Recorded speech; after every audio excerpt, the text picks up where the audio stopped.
do Sérgio, agradecemos ao Centro Espírita Bezerra de Menezes, de Juiz de Fora, que nos acolhe nesta noite, onde traremos à reflexão o tema, as supremas concessões. Evidentemente que a grande e a maior entre todas as concessões divinas é a vida, é o bem que nós temos e que precisamos, de fato, valorizar. Portanto, é importante também registrar que nós recebemos e a nossa vida, né, ela é cuidada com muito interesse, com muita boa vontade pelos amigos espirituais, e assim, neste momento, nós aproveitamos para agradecer a assistência que temos permanente.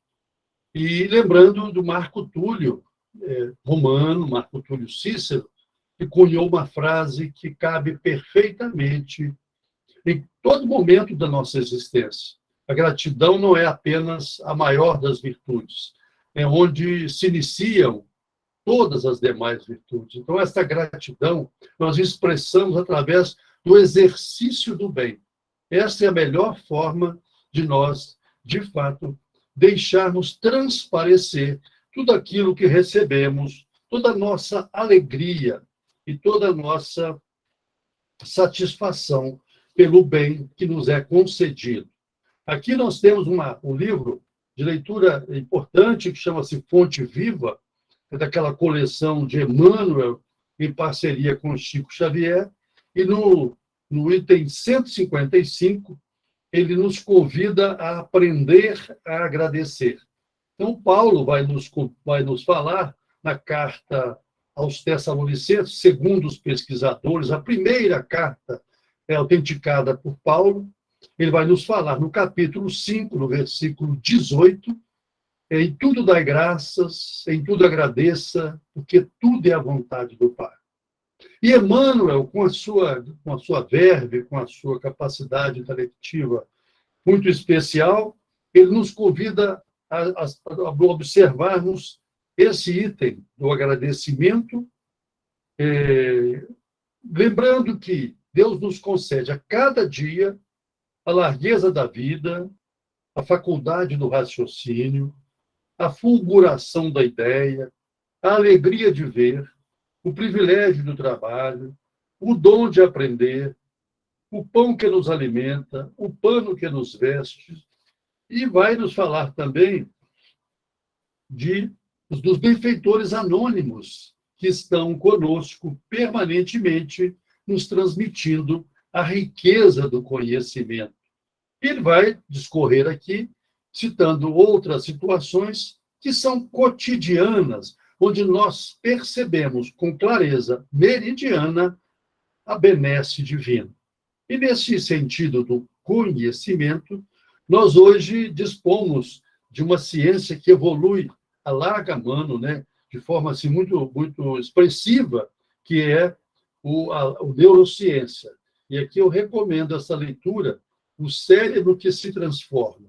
É de um estudioso, Norman Doidge, é um médico psiquiatra, que nos traz revelações muito atuais acerca do nosso cérebro, que é permanentemente renovado. Ele vai nos dizer que, como as revoluções, e a revolução da neurociência terá efeitos muito profundos.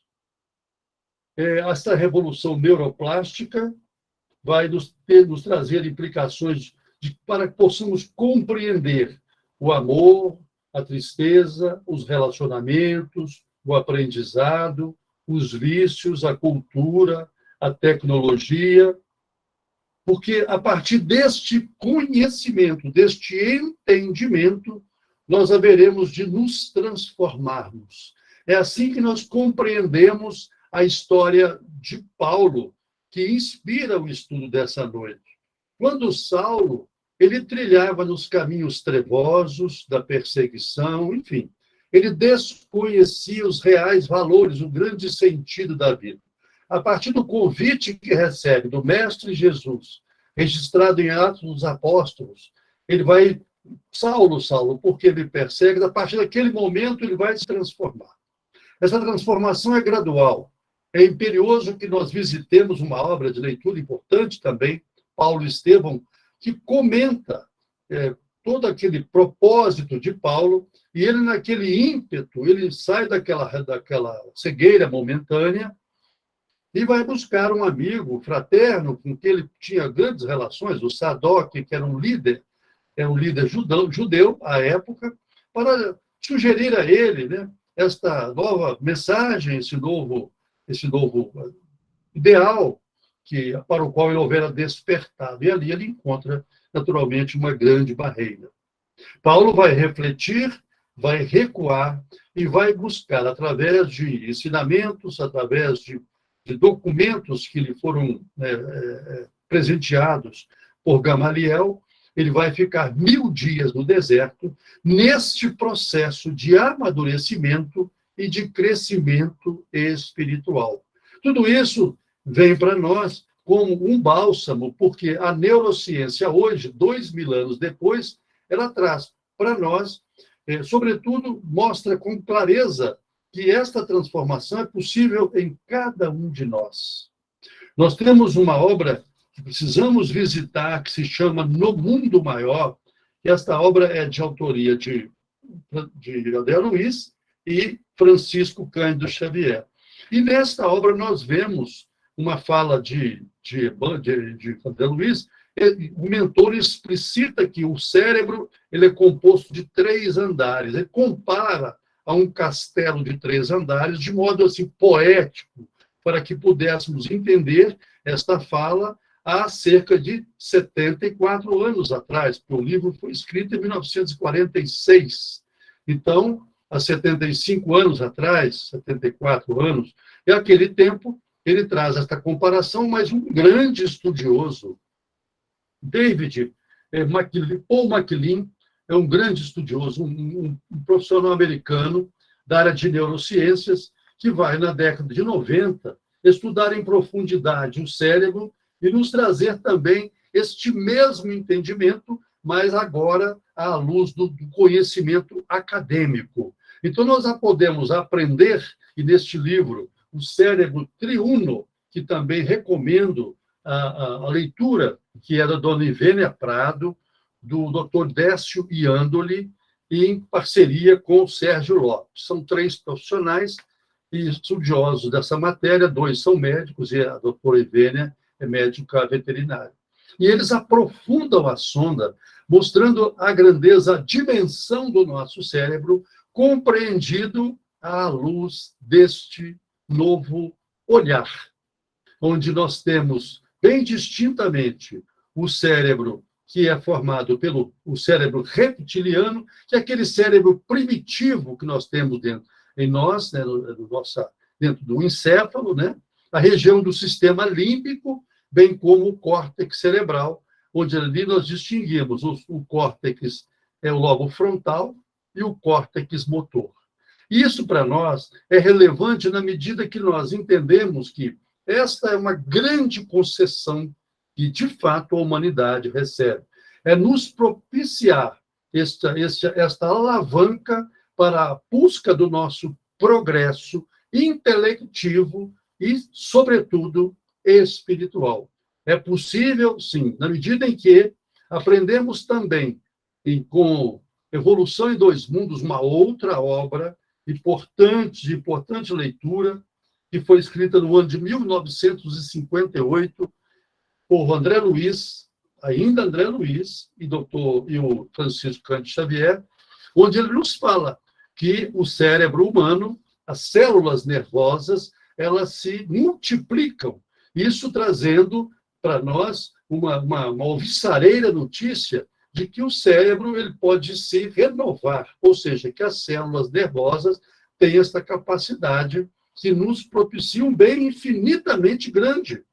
Ou seja, a esse envelhecimento que a ciência até pouco tempo trazia como verdade, de que as células nervosas não se multiplicavam, este questionamento, melhor dizendo, esta luz, ela vem com André Luiz na obra do Evolução em Dois Mundos, no ano de 1958.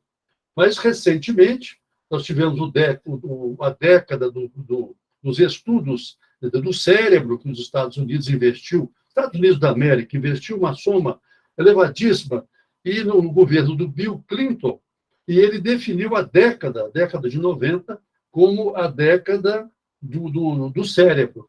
E nesses estudos, nós observamos que Cage, ele, juntamente com Anderson, eles vão fazer uma pesquisa e comprovar, Fred Cage, ele vai comprovar que, de fato, essa célula nervosa, ela se multiplica, e isso vem complementar, isso vem trazer uma visão, como eu disse, acadêmica, corroborando com aquilo que André Luiz nos fala em Evolução em Dois Mundos, há mais de 30 anos atrás. Tudo isso vem para nós levantar um véu, mostrando que a espiritualidade está permanentemente nos oferecendo concessões, notadamente a partir da nossa intelectualidade. O grande desafio que nos cabe é aliar a intelectualidade, o saber, ao amor. É esse o grande momento que nós estamos vivendo. É que cada um de nós busque todos os benefícios, né, todos os avanços da tecnologia, mas sem descurarmos da nossa elevação moral e, naturalmente, espiritual. No ano de 2002, essa descoberta ficou bem definida e mostrando que os novos neurônios, né, eles vão ocupando novos espaços e vão renovando o nosso sistema nervoso, e aí vai de encontro, ou seja, é o contraditório do que se imaginava ao tempo em que fazia a faculdade de medicina. Seria, na verdade, seria bizarro se afirmar que a célula nervosa tivesse essa capacidade. Todavia, o que nós percebemos é que as concessões divinas se sucedem a cada momento. Recentemente, enfrentamos a dureza da Covid, né? Estamos enfrentando e passando por essa tragédia avassaladora. Mas o que observamos também, e é imperioso que nós estejamos atentos, é a misericórdia de Deus, que nos oferece, em tempo recorde, o desenvolvimento de uma vacina que hoje vai se mostrando cada vez mais eficaz. Ou seja, se nós temos o problema, nós temos também a solução, porque esse é o propósito de Deus para nós. Nós aprendemos através da dor, mas o amor sempre prevalecerá. E a doutrina espírita tem este compromisso, porque a doutrina espírita tem dois pilares que a sustentam: é amai-vos e instruí-vos, como nos afirma Allan Kardec no livro Evangelho segundo o Espiritismo, no capítulo 6, versículo 5, onde ele faz uma digressão belíssima acerca do Cristo Consolador. Ele nos dá esta grande expectativa, e mais do que uma expectativa, uma certeza de que as concessões divinas, elas se sucedem de modo permanente, de modo cotidiano em nossas existências. Eu extraí aqui algumas falas da obra de Norman Doidge, que é o livro que estamos aqui utilizando como um elemento de base do nosso raciocínio, O Cérebro que se Transforma. Ele vai dizer para nós que o Cage, como eu estou dizendo aqui, né, o Cage e o Erickson, eles estudando as células, né, células-tronco neurais, eles perceberam que estas células estavam vivas. E eles concluíram que as células-tronco são aquelas que darão origem a novas células, são aquelas células que nós consideramos células bebês, né, na linguagem científica, de uma forma, vou repetir, de uma forma assim, poética, né? As células neurais, afirma o nosso Norman Doidge, estão vibrando de vida. Quer dizer, então nós temos esta informação que nos chega num momento muito oportuno. São chamadas células-tronco, porque podem se dividir e se transformar, diferenciar em neurônios ou células gliais. E aí nós vemos aí já agindo dentro da constituição cerebral, que é onde reside, evidentemente, onde o cérebro expressa aquilo que o nosso espírito, né, ilumina através da mente. Então, esse cérebro vai ter essas células que dão suporte ao nosso encéfalo, aquelas que se especializaram, e assim todas se parecem idênticas. E é interessante que nós observamos que a célula-tronco ela pode se desenvolver em diversos segmentos, em diversas linhas, em diversas direções. Daí o benefício divino em sua maior expressão. Então, se nós temos uma lesão num sistema, num tecido nervoso, ela vai nos ajudar nesta área, nesse sistema. Se for no sistema ósseo, ela vai se diferenciar também nesta área, e assim sucessivamente. O que falta em personalidade, porque elas podem se diferenciar em diversas células. Então, falta a elas aquilo que os cientistas chamam falta de personalidade. Porém, elas compensam isso com a sua imortalidade. Olha que coisa linda! É a ciência que chega para nós, trazendo vísceras, trazendo grandes informações e, sobretudo, grandes esperanças. As células-tronco, elas podem continuar a se dividir, produzindo réplicas exatas delas mesmas interminavelmente, sem nenhum sinal de envelhecimento.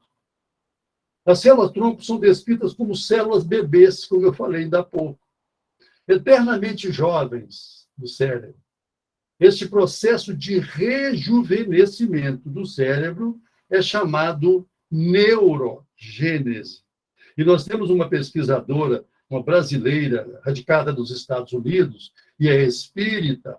Esse estudioso, naturalmente, não é espírita. Agora sim, estou trazendo uma autora que é estudiosa das neurociências, e que é brasileira e radicada nos Estados Unidos, que é Vanessa Cristina Anceloni.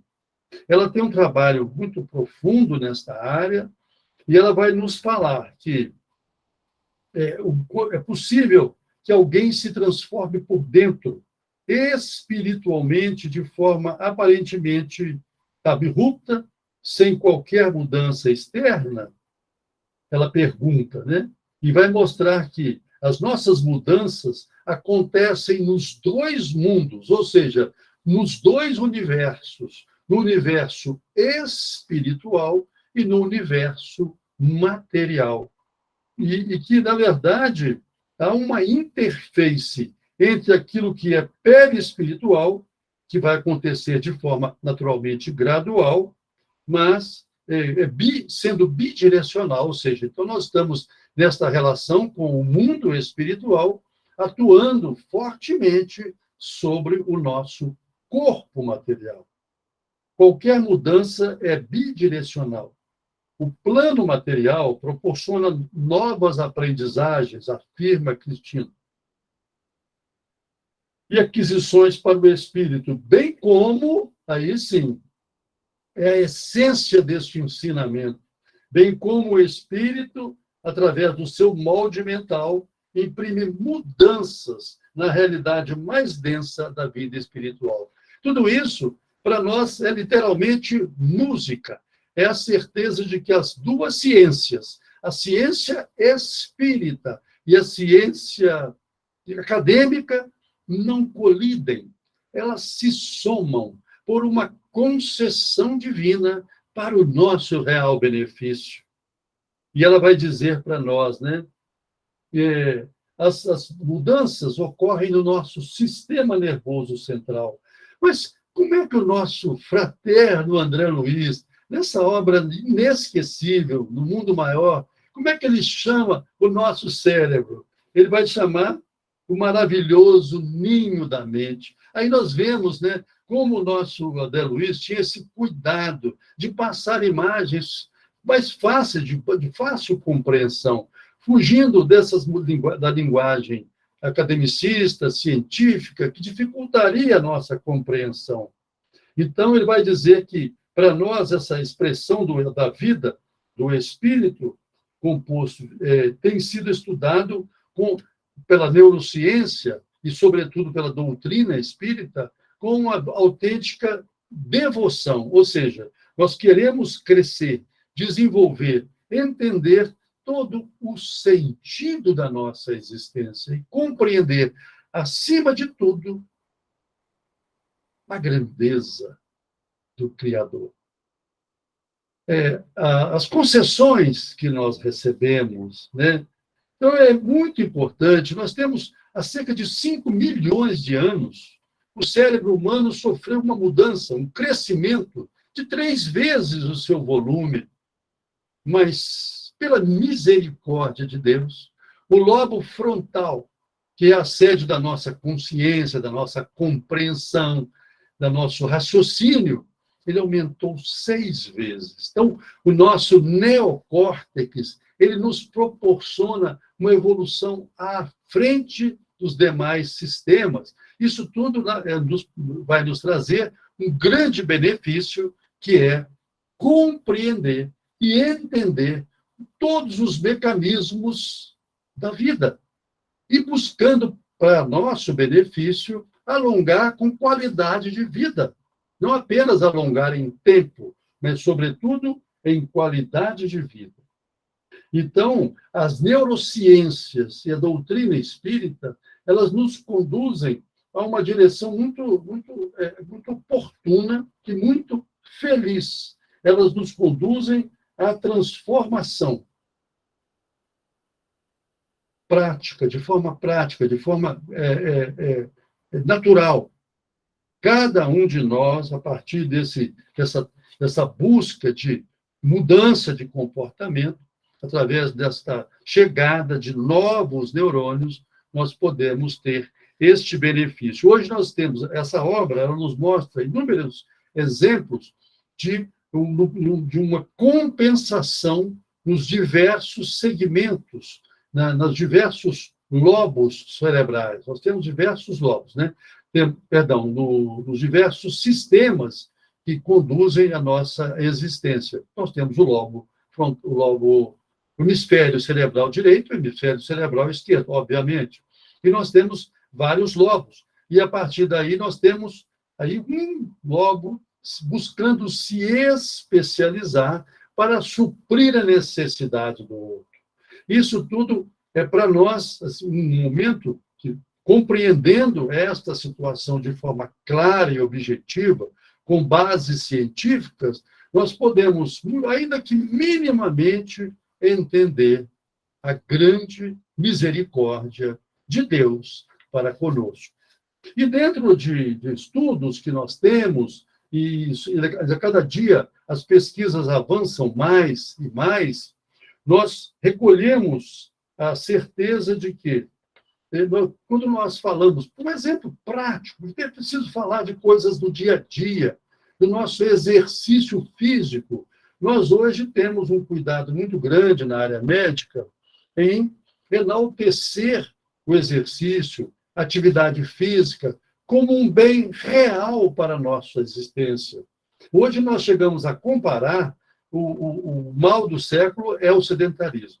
Há quem diga, cientistas de renome, que o sedentarismo equivale ao tabagismo no mundo de hoje. Quer dizer, o tabagismo faz muito mal, já está muito bem estudado, a complexidade do tabaco é muito grande, o seu mal, os danos que nos causam, eles são infinitamente já comprovados.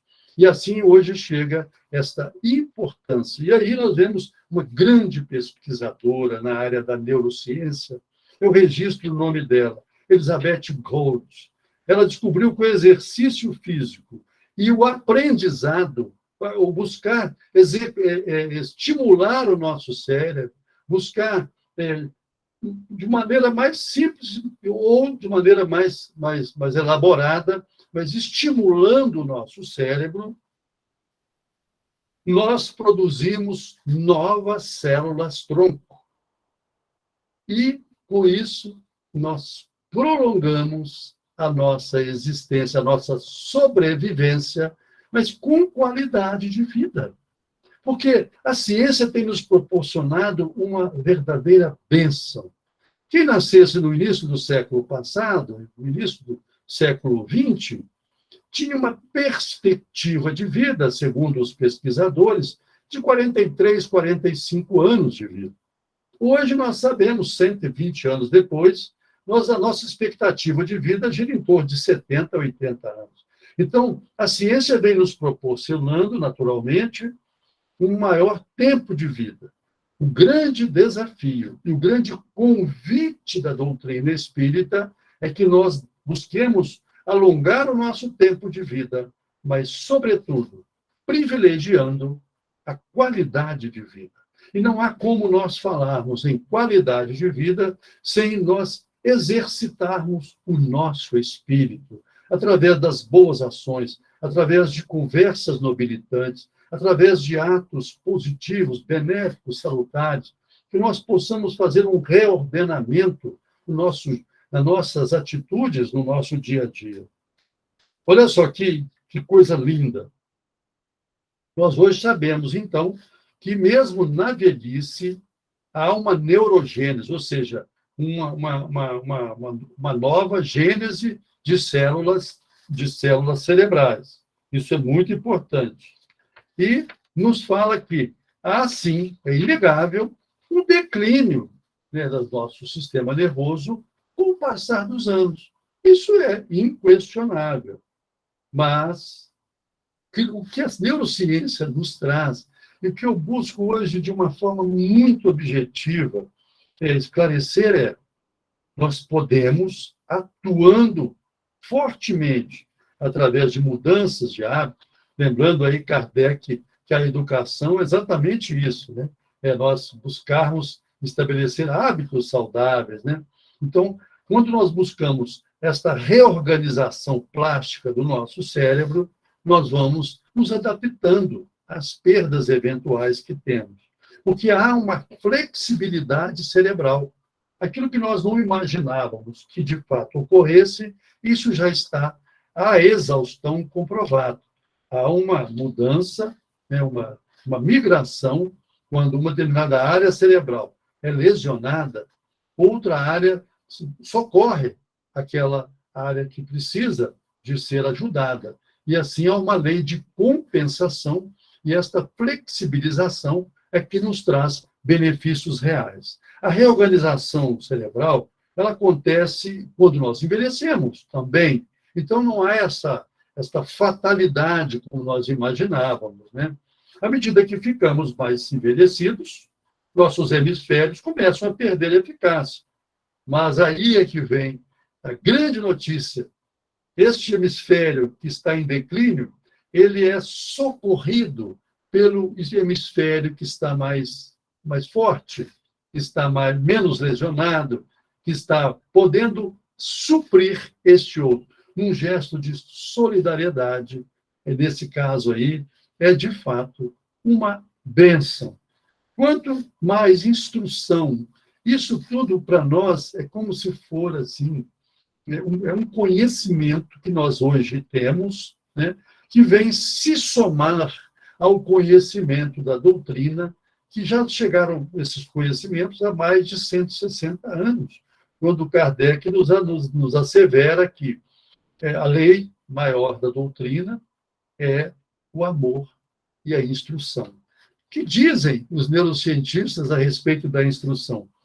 Textualmente, vou ser bem objetivo, aspas, quanto mais instrução temos, quanto mais ativos socialmente e fisicamente, e quanto mais participamos de atividades mentalmente estimulantes, menos temos probabilidade de sofrer doenças de Alzheimer e demência. Portanto, mãos à obra. A palavra de ordem desta noite é mexer. É como nos fala, né, Beto Sangalo, vamos tirar o pé do chão. Vamos começar a fazer aí o grande exercício da alma, como nos fala André Luiz, né? Que o bem é uma ginástica da alma, no livro Os Mensageiros, ele vai usar essa expressão, que o bem é uma ginástica da alma. Nós precisamos, sim, né, dessa atividade, e Sobretudo que nós entendamos que tudo isso, todos esses conhecimentos novos, todas essas descobertas, como nos afirma Kardec na obra A Gênese, as descobertas da ciência não apequenam Deus, ao contrário, glorificam a Deus, porque todas essas descobertas, todos esses avanços, todas essas pesquisas, elas são, de fato, uma concessão de Deus. É o nosso, é o nosso saber que se desabrocha naturalmente em função de intuição, de inspiração, de luz que vem do alto a nos ajudar, a nos socorrer. Nós temos hoje, de forma muito clara que o nosso neocórtex, que é a parte frontal do cérebro, que é onde residem assim, as funções mais nobres que nós desenvolvemos, né? Que é a consciência, o raciocínio, a lógica, né? É ele que, de fato, expressa a nossa transformação. E nós dispomos hoje de recursos para que isso, de fato, ocorra.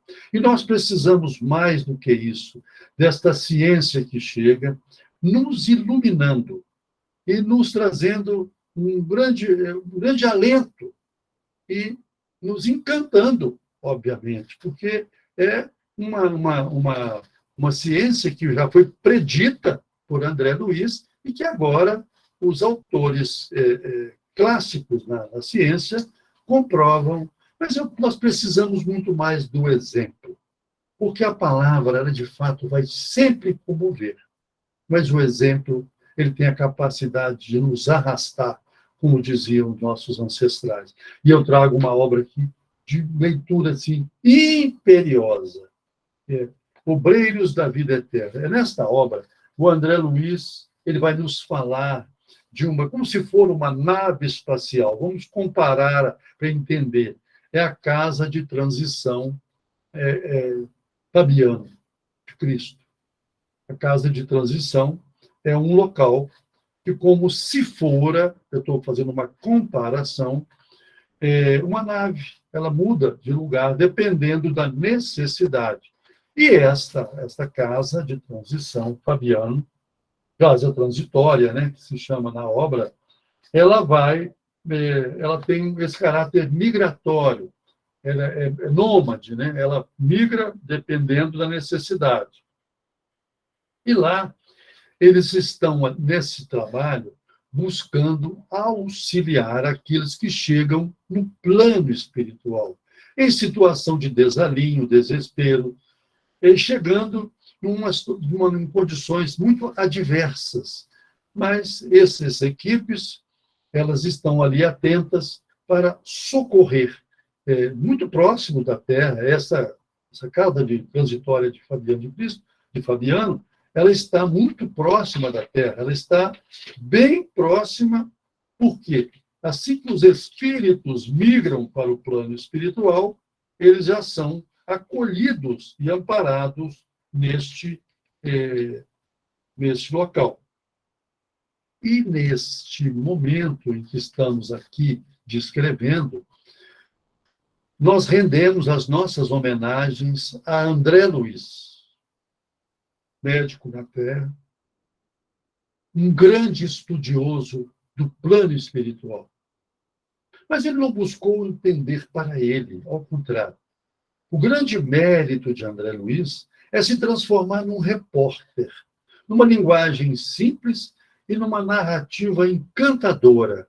Ele nos traz a real situação do mundo espiritual, no plano dos desencarnados.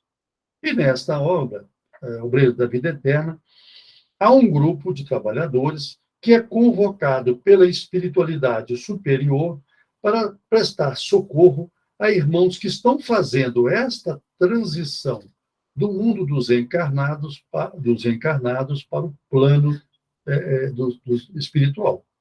E por que isso? Porque essa transição nem sempre ela acontece de uma forma pacífica, de uma forma natural. Inúmeras vezes, os espíritos chegam ao plano espiritual em estado de muita inquietude. Porém, aí vai a primeira lição que nós recolhemos de André Luiz. Aqueles espíritos que aqui na Terra se dedicaram, se empenharam no bem, eles vão receber esta assistência no plano espiritual.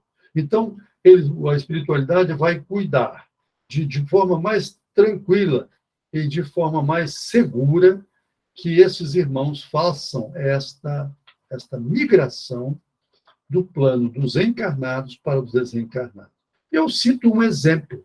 São vários, são 5 espíritos que vão receber esta ajuda. E eu aqui destaco o Dimas. E por que o Dimas? Porque quando a gente fala em concessão divina, a nossa mente, em geral, busca algum favor material, alguma benesse de natureza física, algum pedido que eu fiz e que foi atendido, alguma necessidade de natureza existencial. Todavia, a misericórdia divina cuida de nós, cuida das nossas necessidades, muito mais do que imaginamos, né? Aqui nos fala o mentor Jerônimo. Cada obra do André Luiz tem um mentor que orienta as equipes de socorro. Aqui, no caso do Obreiros da Vida Eterna, nós temos o Jerônimo. E ele vai dizer, André Luiz ele se posiciona como se fora um de nós, né? Com as perguntas muito simples, às vezes até simplórias, colocações que vão merecer uma orientação deste mentor. Ele vai dizer, em geral, a criatura humana pressupõe, no amparo de Deus, o protecionismo terrestre. E essa é a nossa ideia, infelizmente. Espera perpetuidade de favores materialistas, injustificável destaque entre os menos felizes, dominação e louvor permanente. Agora, qual é a nossa atitude?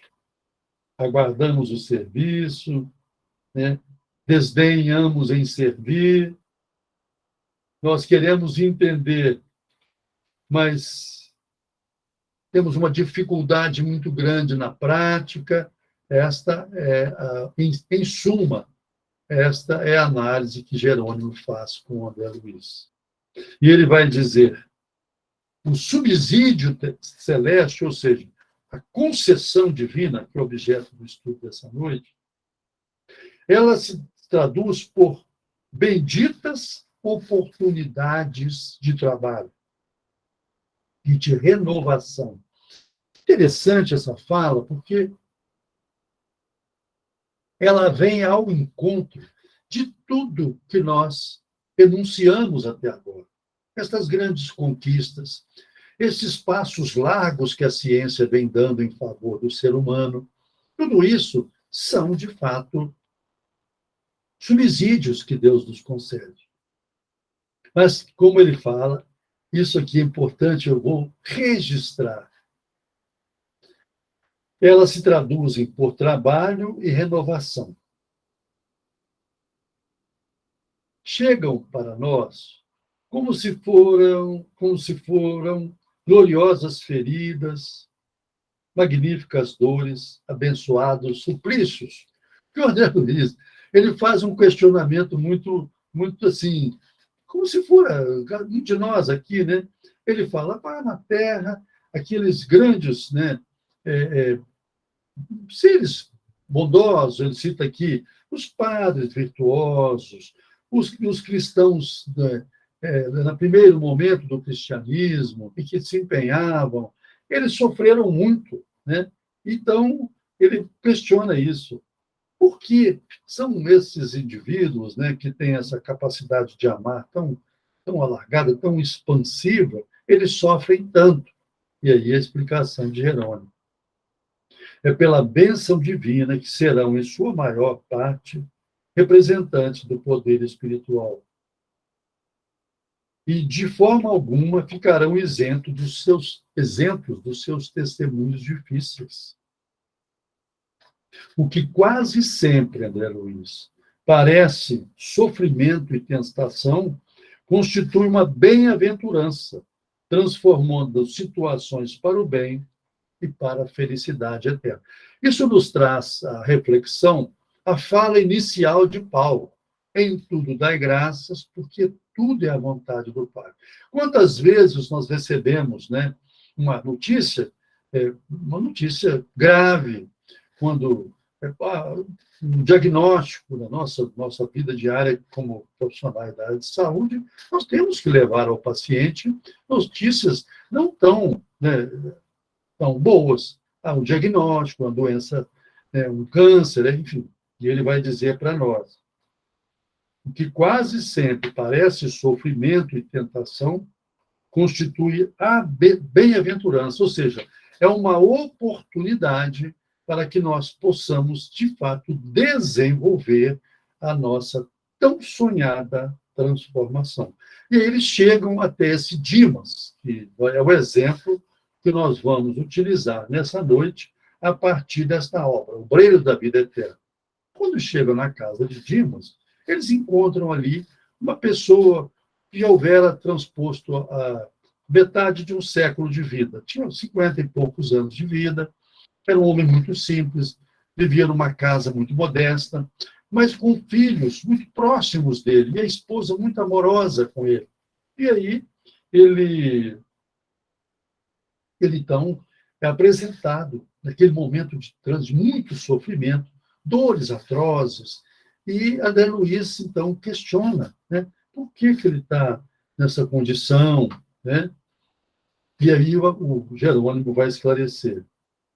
Ele fez-se credor de inúmeras dedicações pela renúncia, com que sempre se conduziu no ministério, porque ele houvera recebido a bênção da mediunidade, e utilizara isso à exaustão para ajudar. Então, ele não tinha dia, ele não tinha noite, ele não tinha sábado, não tinha domingo, ele era, de fato, um ceareiro do bem, esse Dimas.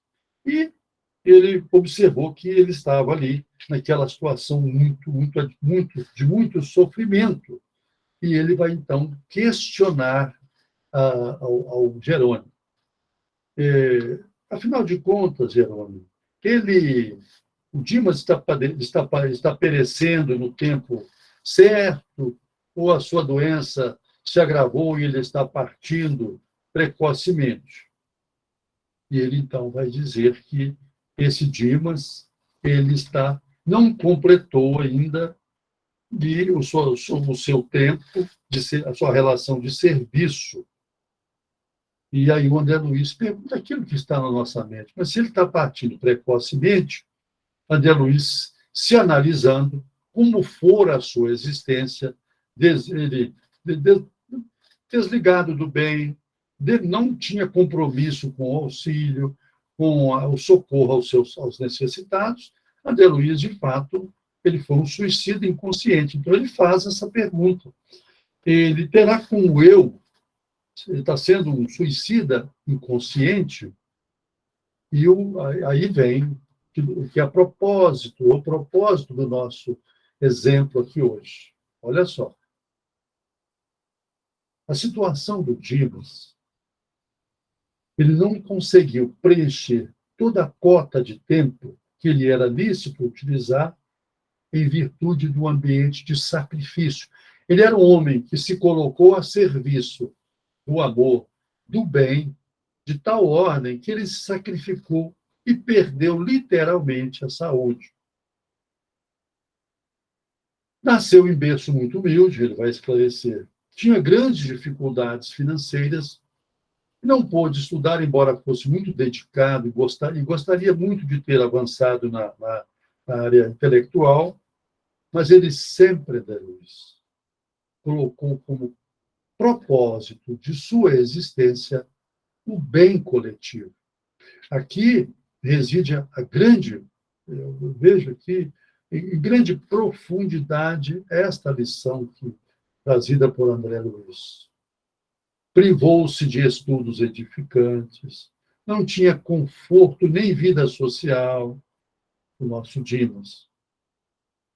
Vigílias compulsórias, noite adentro, atenuou-se a resistência nervosa, pela irregularidade das refeições, que ele tinha um compromisso em ajudar.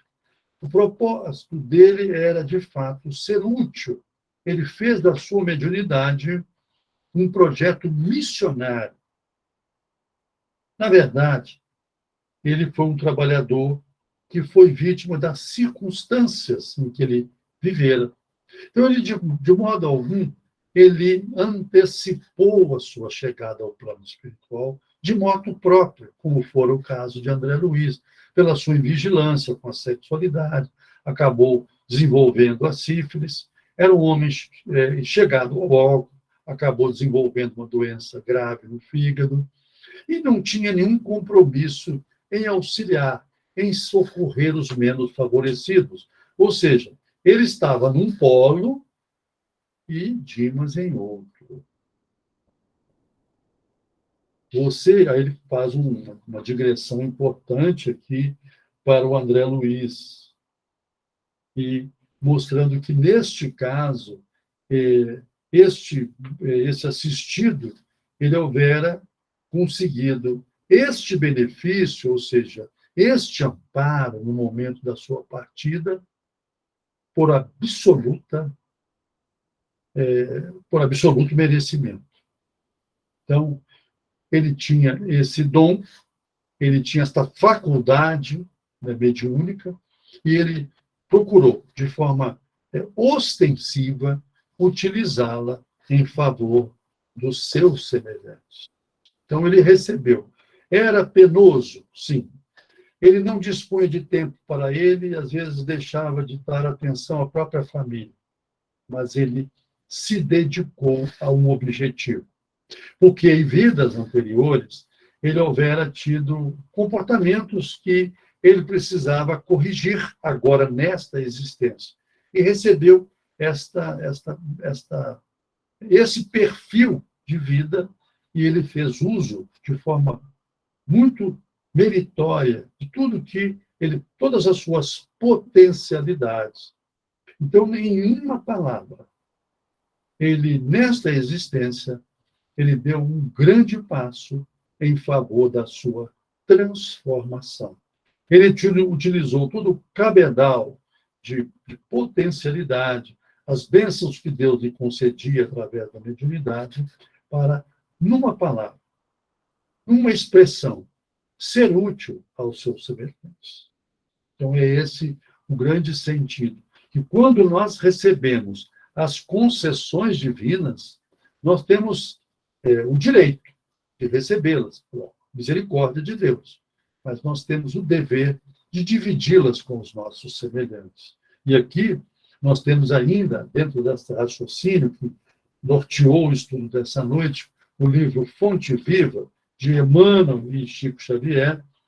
Ele vai nos dizer, você que chegou na live, já não viu o início, o tema que, base do estudo dessa noite, é a fala de Paulo. Em tudo dai graças, porque tudo é a vontade do Pai.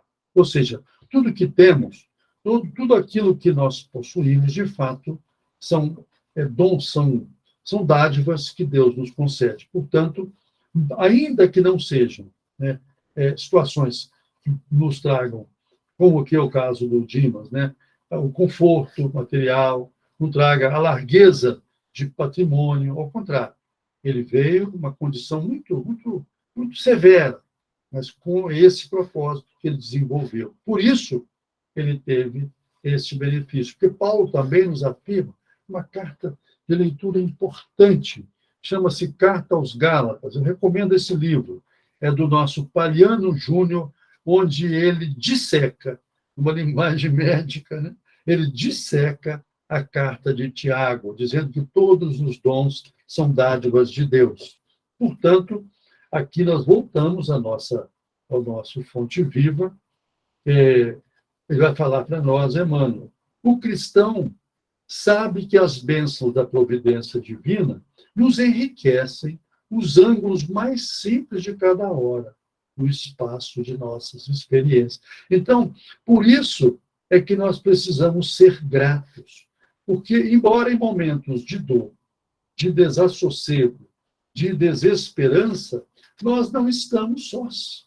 A misericórdia de Deus sempre estará junto de nós. E ele vai dizer ainda: todas as concessões do Pai são preciosas no campo da nossa vida. E aí eu volto a insistir. Nem sempre a concessão é algo que nos traz aí conforto, bens materiais, ou conquistas sociais, ou ascensão econômica. Ele está falando dos reais valores. Paulo está se referindo àquilo que Jesus autentica com muita clareza. Os tesouros que as traças não roem, que os ladrões não roubam. E ele finaliza para nós com uma mensagem riquíssima. Utilizando, pois, o patrimônio que o Senhor nos empresta no serviço incessante ao bem, aprendamos a agradecer. Este é o estudo da noite. Este é o momento em que estamos aqui reverenciando a generosidade do Pai, que nos concede a cada instante recursos para que possamos nos transformar, buscando o desenvolvimento efetivo do nosso espírito, buscando a elevação espiritual. E aí eu volto à neurociência, que é de maneira prática, no sentido material, nos traz esta esperança, né? Para buscarmos a ascensão a Deus, necessitamos de um instrumento adequado com potencial plástico. É isso que nosso cérebro tem. É isso que hoje a neurociência descobre e traz para nós gerando uma grande expectativa em todos nós. É o termo neurocientífico que fala da capacidade de nossa mudança, de acomodar o novo, sem o qual não seria possível aprender novas habilidades e capacidades. Processo fundamental para a educação da alma, que adquire novos hábitos, como nos relembra Kardec. Então, esse é um ponto que eu gostaria de já ser para nós um ponto de encerramento do estudo, da reflexão da noite.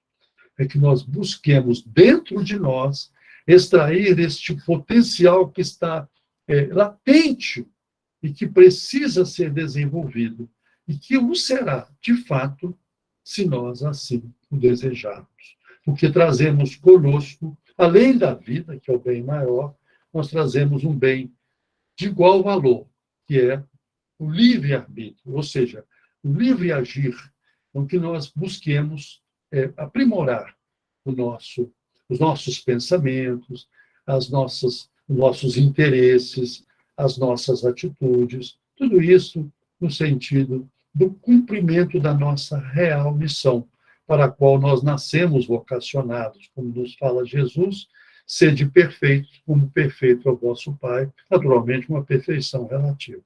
Agradecemos a casa, Centro Espírita Bezerra de Menezes, que nos proporcionou uma noite muito feliz de compartilhar com os amigos de obras que eu faço questão de trazer aqui: Evolução em Dois Mundos, No Mundo Maior, O Cérebro Triuno, muito importante, Fonte Viva, obra de leitura obrigatória diária, O Obreiros da Vida Eterna, e esta obra, que para mim ela tem sido assim, um livro quase que de cabeceira, O Cérebro que se Transforma.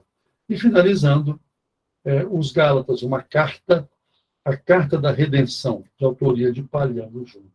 Muito obrigado, Sérgio, obrigado a Maria, obrigado a Márcia, e aí cumprimentando os amigos, o Paulo, nós estamos aí abraçando a todos que dividiram conosco esses momentos de paz e de alegria. E aí nós pedimos a Jesus que ele nos envolva a todos com seu amor e a sua bondade. Que assim seja.